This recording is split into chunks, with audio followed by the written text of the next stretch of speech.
નમસ્કાર, tasty kitchen ગુજરાતીમાં તમારું સ્વાગત છે। તો આજ આપણે બનાવીશું ગામડામાં બનતું કાઠિયાવાડી સ્ટાઇલ કંકોડાનું શાક। તો આ કંકોડાનું શાક બનાવવા માટેની સામગ્રી આપણે જોઈ લઈશું।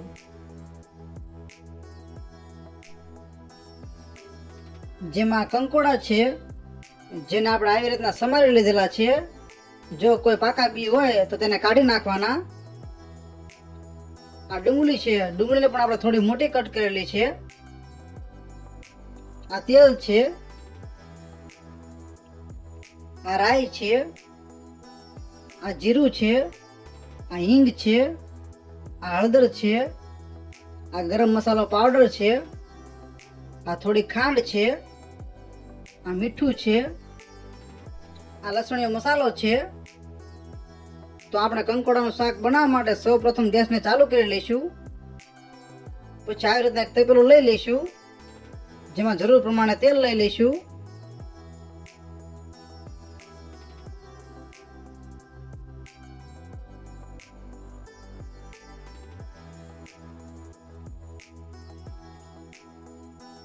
તો આપણે શાકનો વઘાર કરવા માટે આટલું તેલ લઈ લીધું છે।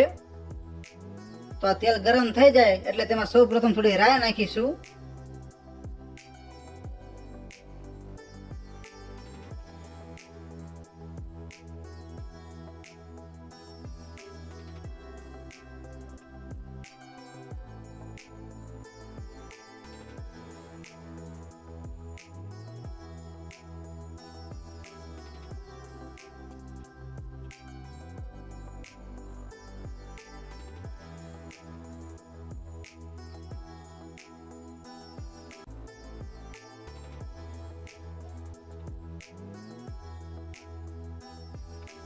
હવે તેમાં થોડું જીરું નાખીશું।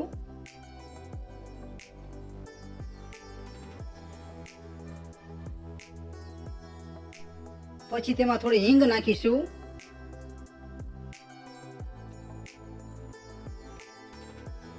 પછી તેમાં કટ કરેલી ડુંગળી નાખી દઈશું।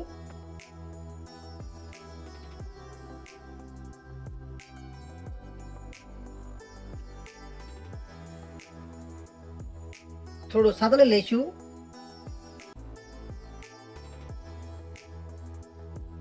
પછી થોડી હળદર નાખીશું। પછી સ્વાદ પ્રમાણે મીઠું નાખીશું। પછી થોડી ખાંડ નાખીશું। ખાંડ તમારે ના નાખવી તો નહીં નાખવાની। પછી થોડો ગરમ મસાલો પાવડર નાખીશું। પછી કંકોડા ઉમેરી દઈશું।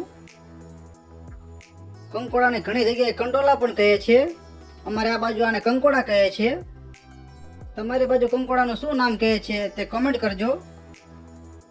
તો થોડી વાર માટે આપણે હલાવી લઈશું અને સારી રીતે સાતળી લેવાનું છે।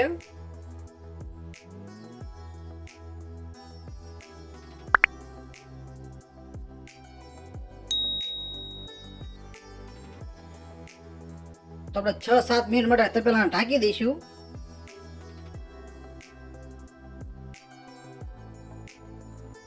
ગેસને મીડિયમ જ રાખવાનો છે।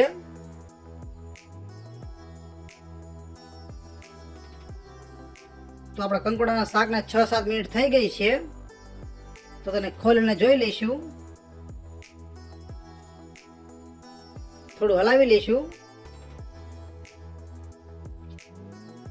તો આપણે કંકોડાને દબાવીને ચેક કરી લઈશું। તો આપણું શાક બરોબર ચડીને તૈયાર થઈ ગયું છે। તો તેમાં લસણીયો મસાલો ઉમેરી દઈશું। મસાલાને સારી રીતે મિક્સ કરી લઈશું।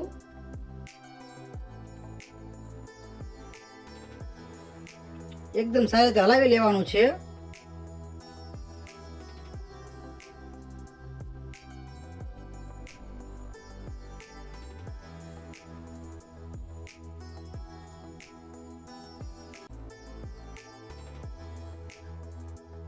તો આવી રીતના એકદમ સારી રીતે હલાવી લેવાનું છે।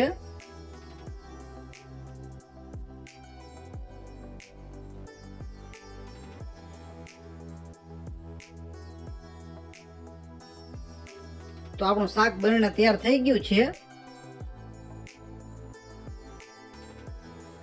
તો હવે આપણે ગેસને બંધ કરી દઈશું અને થોડું હલાવી લઈશું।